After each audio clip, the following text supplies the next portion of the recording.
꽃보다 열매라는 제목으로 하나님 말씀을 전하겠습니다. 중국 춘추 시대 진나라의 대부 양처보라는 사람이 있었습니다. 이 사람이 위나라에 사신으로 갔다가 돌아오는 길에 한 주막 쪽 객점에서 머물게 됩니다. 근데 객점의 주인이 이 양처보라는 사람을 보고 야, 큰 인물이다 여기고 아내한테 작별을 고하고 길을 같이 떠납니다. 근데 얼마 되지 않아서 금방 집으로 돌아온 거예요. 아내가 물어봤겠죠? 여러분, 아내한테 나 간다 하고 간 건 엄청 큰 일이잖아요. 금방 돌아온 거예요. 왜 이렇게 일찍 왔냐 그러니까 가보니까 그 사람이 너무 지나치게 강경하고 편협하고 겉만 번지르르 하고 실속이 하나도 없더래요. 쉽게 사람들을 불쾌하게 만들고 원망을 많이 듣고 이 사람을 따라다니면 이익보다는 내가 같이 죽겠다는 생각이 들어서 돌아왔다는 거예요. 그리고 1년 후에 양처보라는 사람이 실제로 살해됩니다. 이게 실제 이야기예요. 이 이야기에서 화려하지만 열매를 맺지 못하는 식물처럼 겉모습만 번지르르하고 실속이 없는 경우를 고사성어로 화이부실이라는 성어가 생겨나게 되었습니다. 꽃은 화려하지만 열매를 맺지 못한다는 뜻을 갖고 있습니다. 그럼 여기서 인생은 두 갈래 길인 것 같아요. 한 길은 화려한 꽃을 피우기 위해 살아가는 목표로 삼는 인생이 있고, 그리고 한편은 화려하진 않지만 열매 맺기를 목표로 살아가는 인생이 있다는 거예요. 여러분들은 꽃입니까? 열매입니까? 그럼 여러분, 성경은 그러면 어느 편을 응원할까요? 겉으로 화려한 꽃이냐, 아니면 화려하지 않지만 열매냐? 성경은 뭐라고 할까요? 너무 쉬운 문제죠? 열매 맺는 목표를 삼고 살아가는 인생을 응원하고, 아니 기뻐하고 좋아합니다. 하지만 이 세상과 세상을 주관하는 악한 세력들은 열매가 아닌 꽃처럼 화려하기만 우리를 응원하고 여러분들을 부추기고 그렇게 세상을 주관하죠. 마태복음 4장에 보면 예수님이 공생애를 시작하기 전에 마귀에게 유혹을 시험을 당하시죠. 세 가지 중에 5절과 6절 보면 마귀가 예수님을 성전 꼭대기에 데리고 올라가죠. 그리고 뭐 하라 그러죠? 뛰어내려라 이렇게 말합니다. 내가 만일 하나님의 아들이거든 뛰어내리라. 기록되었으되 그가 너를 위하여 그의 사자들을 명하시리니 그들이 손으로 너를 받들어 발이 돌에 부딪히지 않게 하리로다 하였느니라. 뛰어내려 보라고 말합니다. 예수님이 어떻게 하죠? 안 뛰어내립니다. 그럼 여러분, 왜 이 마귀가 공생애를 시작하기 지금 정말 중요한데 왜 높은 꼭대기에 올라가서 뛰어내리라고 했을까요? 한마디로 당신을 꽃피워봐라 이걸 한 거예요. 하나님의 아들이니까 그 능력을 보여보라는 거예요. 천사가 받아줄 테니까 한번 나타내 보이라는 거예요. 자기를 드러내고 자기를 자랑하라는 거예요. 예수님은 단칼에 단호하게 거절합니다. 우리 화면을 보고 요한복음 12장 24절 엄청 중요한 구절인데요. 우리 큰 소리로 읽습니다. 시작.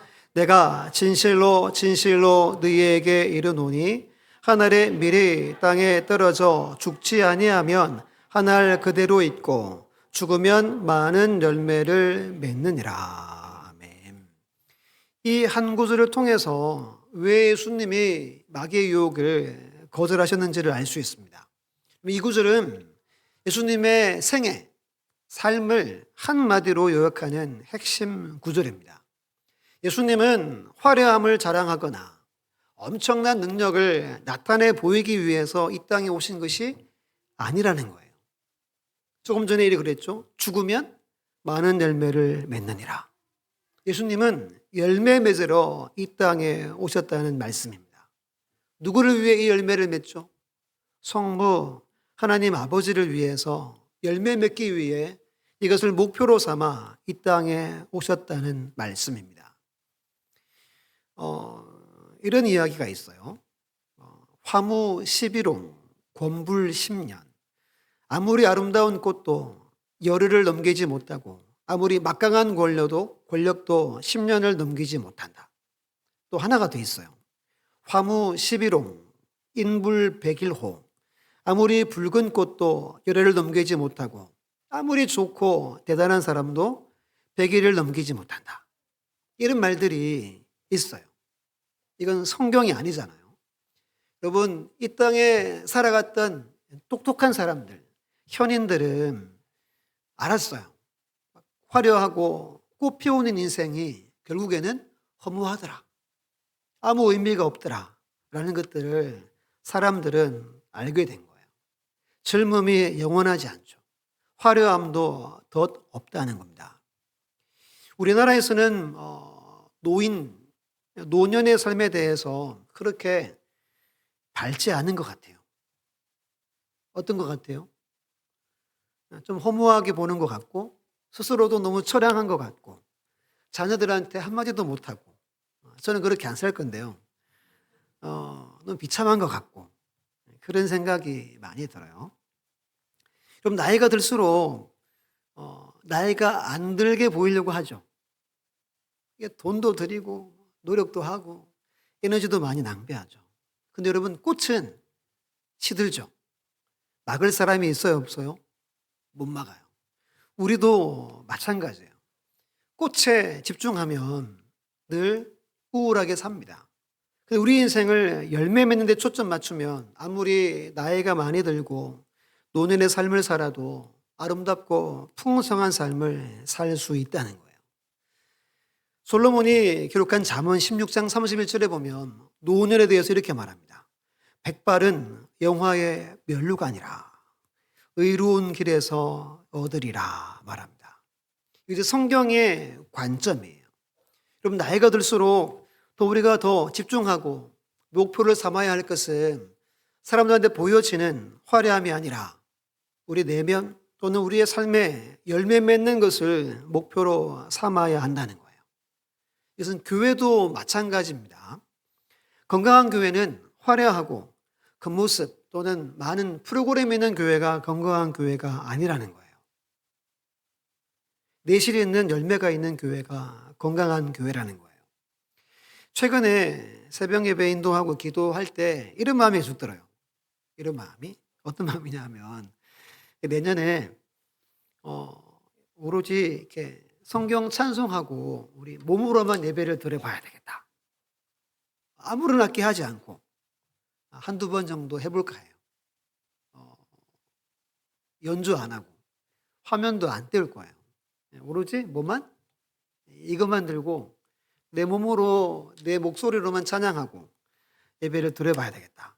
이런 마음이 계속 들어서 내년에 한두 번 정도 해볼까 해요. 아마 의미가 있지 않을까라는 생각이 듭니다. 오늘 본문에서 요한복음 15장 1절로 8절 말씀에 8절에 결론이 이렇게 말해요. 너희가 열매를 많이 맺으면 내 아버지께서 영광을 받으실 것이요 너희는 내 제자가 되리라. 여러분 이것을 우리의 삶의 목표로 삼을 때 우리의 삶이 더 풍성하고 더 하나님의 은혜가 넘치는 삶을 살게 된다는 겁니다. 오늘 세 가지를 살펴볼 텐데요. 첫 번째는 어떻게 하면 열매를 맺느냐. 두 번째는 우리가 맺어야 할 열매는 무엇이냐 살펴보도록 하겠습니다. 우리 첫 번째 함께 읽습니다. 시작. 주님 안에 거하는 자가 열매를 맺는다. 누가 열매를 맺는데요? 주님 안에 거하는 사람이 열매를 맺습니다. 하나님은 꽃보다 열매 맺는 삶을 좋아하시고 기뻐하시고 원하신다고 앞에서 말씀드렸어요. 어떻게 하면 열매가 내 삶에서 맺혀질까요? 오늘 본문에서 가장 많이 반복되는 표현들이 내 안에 거하라입니다. 내 안에 거하라. 한번 따라서 합니다. 내 안에 거하라. 우리가 주님 안에 거하면 열매를 맺는다는 거예요. 우리 성경으로 4절과 5절 말씀을 함께 읽어볼게요. 시작. 내 안에 거하라. 나도 너희 안에 거하리라. 가지가 포도나무에 붙어 있지 아니하면 스스로 열매를 맺을 수 없음 같이 너희도 내 안에 있지 아니하면 그러하리라. 나는 포도나무요 너희는 가지라. 그가 내 안에 내가 그 안에 거하면 사람이 열매를 많이 맺나니 나를 떠나서는 너희가 아무것도 할 수 없음이라. 아멘. 여러분, 아름답고 좋은 열매는 절대적인 조건이 있는 거예요. 우리가 막 결단하고 작정하고 노력하고 열심히 한다고 열매가 안 맺혀진대요. 힘써 한다고 안 된대요. 어떻게 맺힌대요? 내가 주님 안에, 주님이 내 안에. 무슨 말이죠? 주님과 친밀함을 회복할 때 열매가 맺힌다는 거예요. 화면을 보고 갈라디아 2장 20절 읽을 텐데요. 한 두세 번 반복할 겁니다. 천천히. 첫 번째 읽습니다. 시작. 내가 그리스도와 함께 십자가에 못 박혔나니 그런즉 이제는 내가 사는 것이 아니요 오직 내 안에 그리스도께서 사시는 것이라. 이제 내가 육체 가운데 사는 것은 나를 사랑하사 나를 위하여 자기 자신을 버리신 하나님의 아들을 믿는 믿음 안에서 사는 것이라. 아멘. 한 번 더, 조금 더 목소리를 키워서 시작. 내가 그리스도와 함께 십자가에 못 박혔나니 그런즉 이제는 내가 사는 것이 아니요 오직 내 안에 그리스도께서 사시는 것이라. 이제 내가 육체 가운데 사는 것은 나를 사랑하사 나를 위하여 자기 자신을 버리신 하나님의 아들을 믿는 믿음 안에서 사는 것이라. 아멘. 이번 눈으로 보시고 제가 읽을게요. 내가 그리스도와 함께 십자가에 못 박혔나니 그런즉 이제는 내가 사는 것이 아니요 오직 내 안에 그리스도께서 사시는 것이라. 이제 내가 육체 가운데 사는 것은 나를 사랑하사 나를 위하여 자기 자신을 버리신 하나님의 아들을 믿는 믿음 안에서 사는 것이라. 믿습니까? 예수님이 십자가에 죽으시고 살아나신 이유는 여기에 있어요. 우리 안에 주님이 살기 위해서 십자가에서 희생을 당하셨대요. 즉, 여러분과 주님이 연합되고 친밀한 관계를 위해서 돌아가셨다는 겁니다. 그러면 여러분, 어떻게 하면 주님이 내 안에 거하고 우리가 주님 안에 거할까요? 7절에 이렇게 말씀해요. 너희가 내 안에 거하고, 그 다음이 중요해요. 내 말이 너희 안에 거하며, 내 말이 너희 안에 거하면, 이것으로 알 수가 있어요. 우리가 주님과 늘 교제하고 연합한 것을 주의 말씀이 내 안에 거한 것으로. 어떻게 알죠? 내가 말씀의 영향을 받는 삶으로 안다는 거예요. 만약에 여러분들이 매일 말씀을 막 공급받아요. 아침에 눈 뜨면 말씀을 읽으면 말씀이 늘 내 마음에 막 새겨져요. 그러면 어떤 변화가 제일 먼저 있을까요? 여러분들의 생각, 가치관, 삶의 태도가 바뀌겠죠. 예전에는 꽃처럼 화려한 것을 따랐는데 말씀이 내 안에 계속 있으면서 그게 아닌 것을 깨닫게 되는 거예요. 목표를 다르게 삼는 거예요.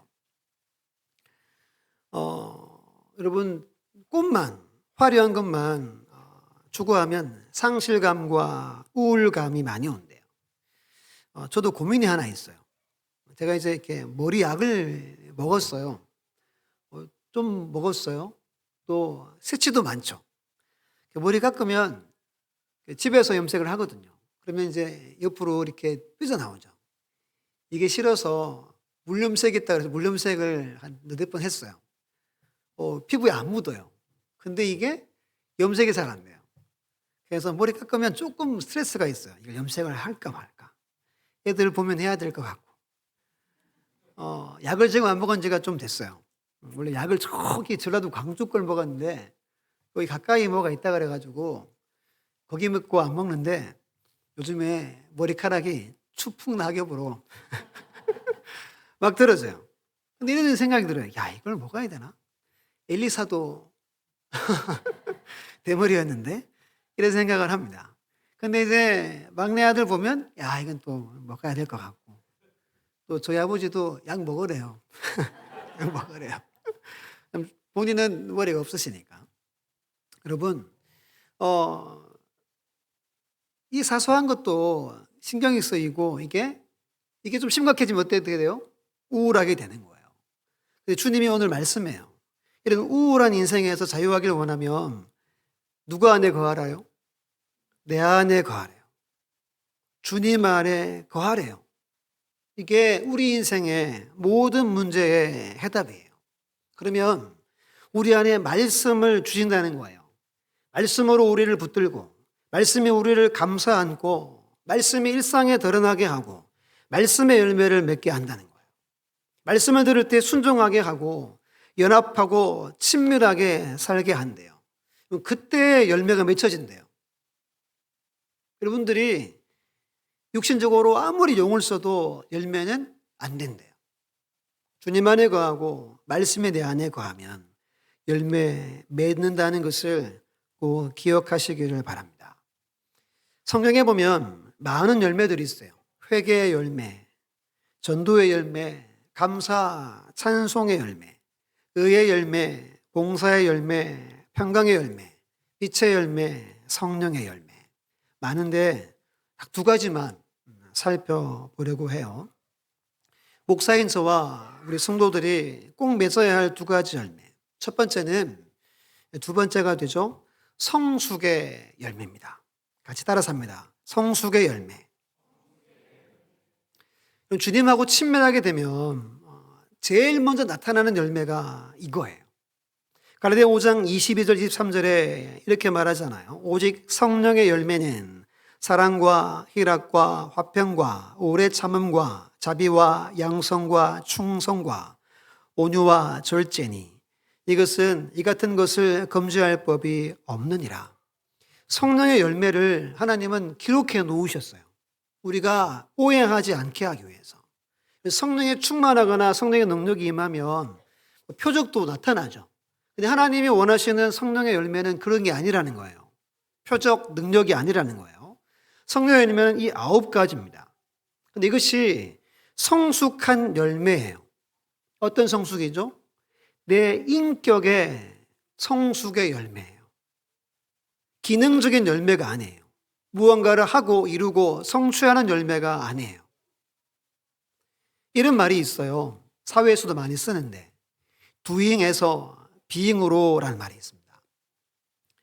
doing은 무언가를 하는 거예요. 노력하고 애쓰고 행동하는 걸 말해요. 열심히 해서 뭐 하면은 내가 인생을 잘 산다 이렇게 다들 느끼죠. 근데 그것이 아니라는 거예요.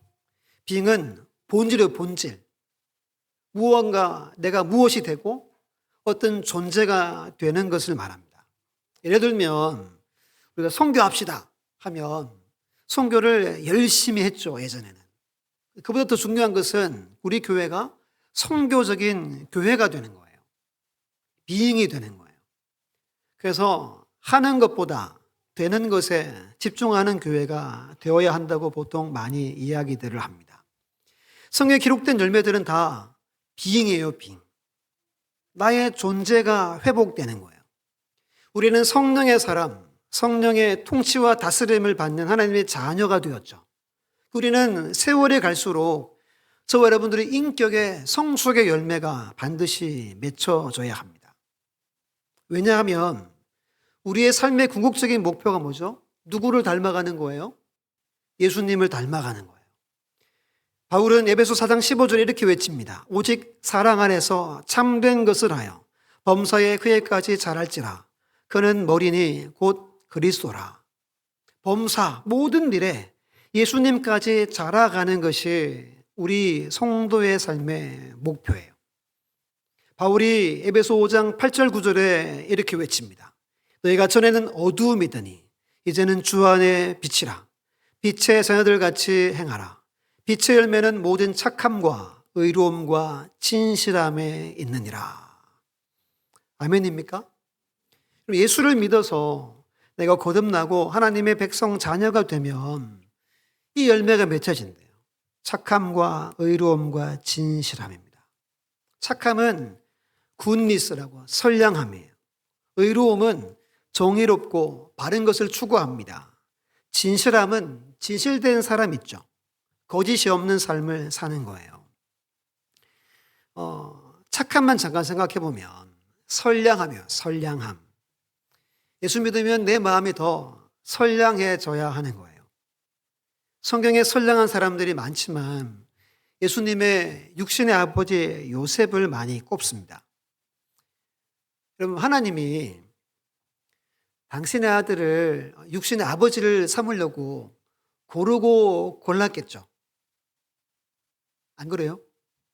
오도 걸려가지고 요셉이 마리아랑 이렇게 한 게 아니겠죠. 그럼 왜 하나님이 이 남자를 골랐을까? 이걸 한번 고민해 봐야 돼요. 약혼을 했어요. 이 말은 동네가 다 안다는 거예요. 근데 약혼녀가 뭐 했어요? 임신했어요. 야, 이건 무슨 일이죠? 거품 물일이죠, 이건. 찾아가서 막 이렇게 따지고 해야 할 일인 거예요. 성경은 이렇게 말하죠. 그를 드러내지 아니하고 가만히 끊고자 하여. 지금 그 누구죠? 전 총조, 남현이? 지금, 뭐라고 나라가 이렇게 난린지. 분명 배신감 들고, 그래, 내가 가만 안 둘 거야. 지금 이 상황인데, 요셉은 가만히 덮어버린대요. 이게 선량하면 선량함. 이 모습이 우리 성도의 삶에 있어야 돼요. 그리고 하나님이 우리에게 열매를 맺으라고 하는데 그 열매가 엄청난 열매를 우리에게 요구하는 게 아니에요. 착함과 의로움과 진실함입니다. 지난주 저희 아버지 다녀가셨죠. 제가 평생 본 목사님 중에 이 세 가지 그 자체예요. 착함과 의로움과 진실함이에요. 오래간만에 설교를 들으면서 야, 난 나이 들면 저렇게 순전하게 믿음이 있을까? 여든이 다 돼가는데 순전합니다. 가식이 없어요. 꿈도 얼마나 큰지. 지금도 연단 받는 데죠.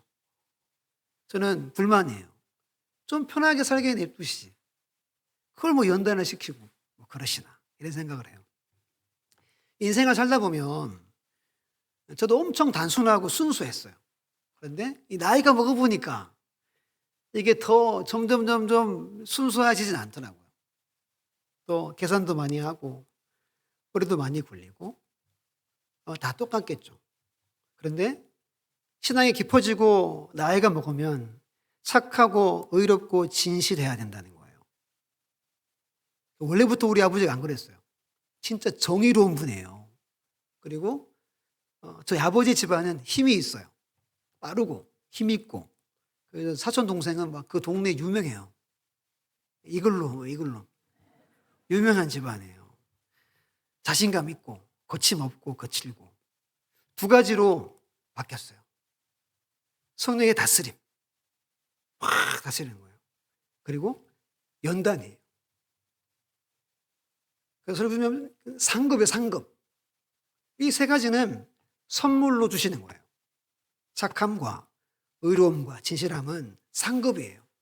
야, 상급이구나. 저렇게 늙어야 되는데. 이런 생각을 한 주가 많이 했어요. 오늘 이 설교를 하는 거예요. 우리가 맺을 열매는 막 화려하고 큰 업적이나 막 자랑하는 게 아니에요, 성경은. 내 안에 열매가 맺히는 거래요. 내 안에. 세상은 어때요? 남을 속여가지고 자기의 유익을 추구하는 세상이죠. 근데 그리스도인이나 비그리스도인이나 다 그렇게 살잖아요. 근데 성경은 그렇게 살지 말라는 거예요. 저는 우리 교회 모든 성도들은 예수님처럼 빛의 자녀처럼 이 세 가지 열매를 맺어야 한다는 거예요. 이 열매를 하나님이 원하시는 거예요. 다른 거 하나님이 안 원해요. 이거 제일 먼저 원하시는 거예요. 내 안에 착함과 의로움과 진실함이 있는 거예요. 두 번째 열매는 같이 한번 읽어볼게요. 시작. 영혼 구원의 열매입니다. 영혼 구원에. 첫 번째 열매는 확실한데 두 번째 열매가 참 많잖아요. 우선순위로 따져보면 두 번째는 영혼 구원의 열매입니다. 여러분 성경을 읽어보면 성경은 전도를 통해 한 영혼이 주님 앞으로 돌아오면 그것을 열매라고 말해요. 열매라고.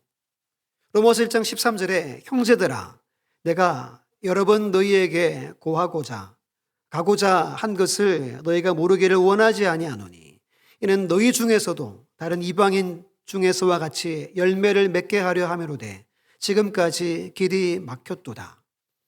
이방인 중에 예수 믿는 사람들을 향해서 열매 맺었다라고 바울이 말합니다. 로마서 16장 5절에도 이렇게 말해요. 또 저희 집에 있는 교회에도 문안하라. 내가 사랑하는 에베노에게 문안하라. 그는 아시아에서 그리스도께 처음 맺은 열매니라. 아시아 지역에 처음 복음 듣고 전도되어서 교회 성도가 된 처음 맺은 열매다.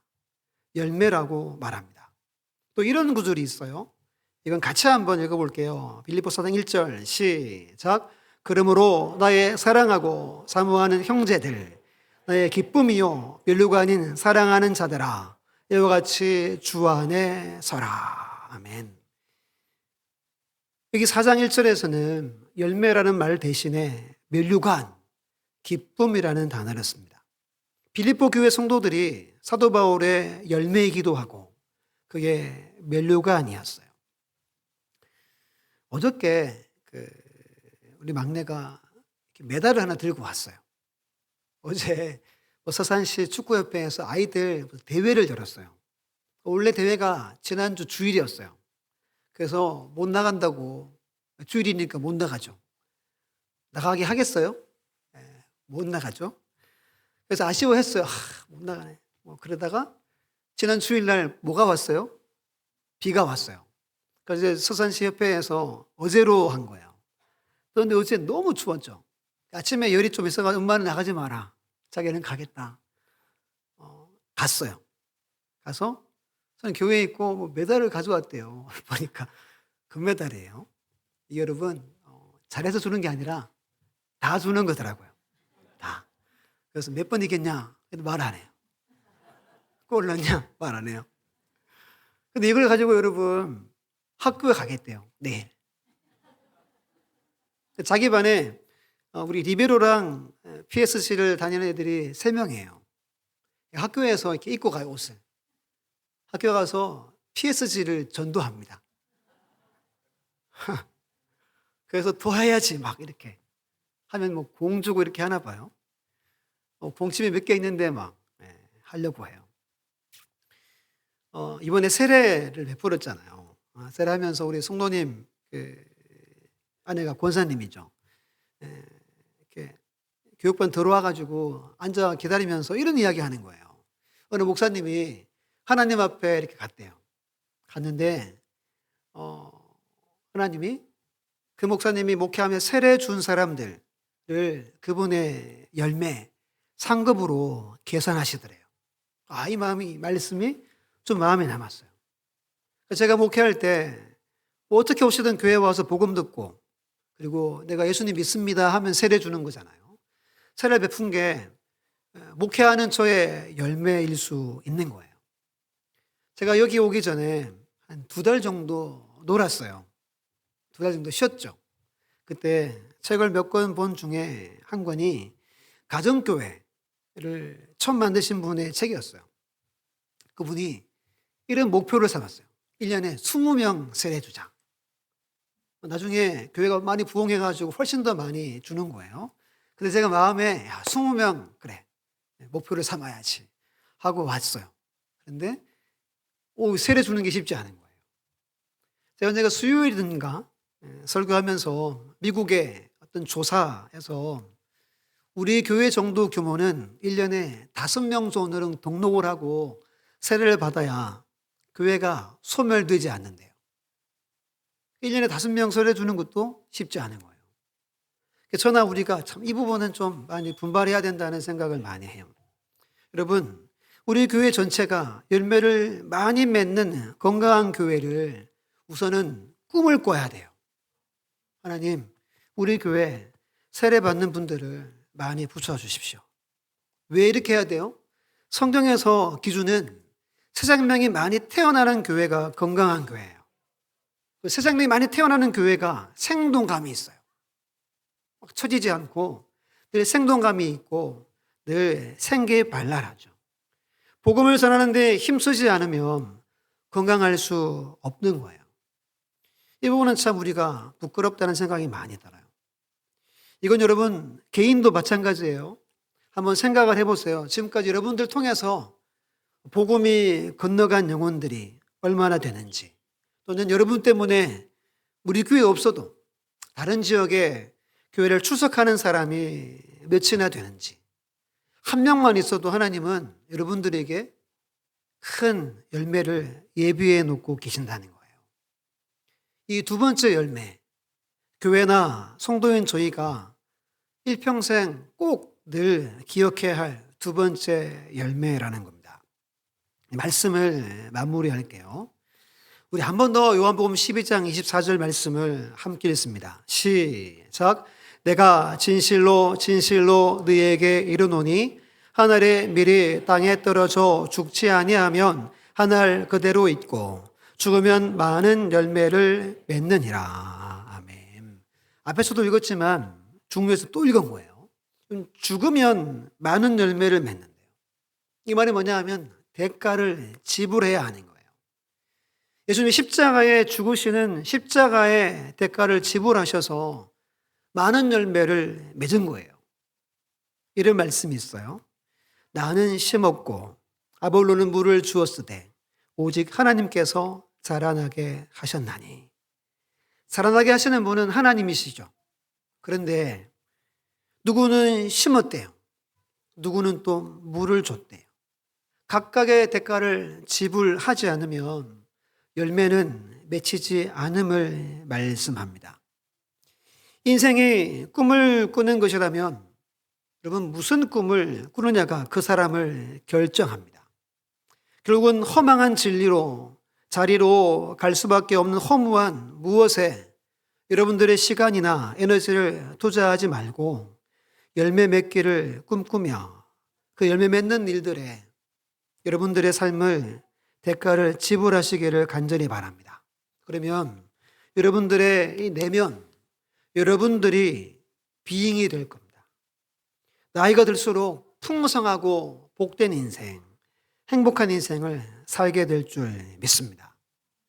끝으로 오늘 제목이 뭐죠? 꽃보다 열매죠. 갑자기 외치고 맞춰야 되겠다 생각이 들어서 제가 꽃보다 하면 여러분들이 열매하는 거예요. 설교 시간에 이렇게 하지 않는데 너무 하고 싶어가지고 꽃보다 꽃보다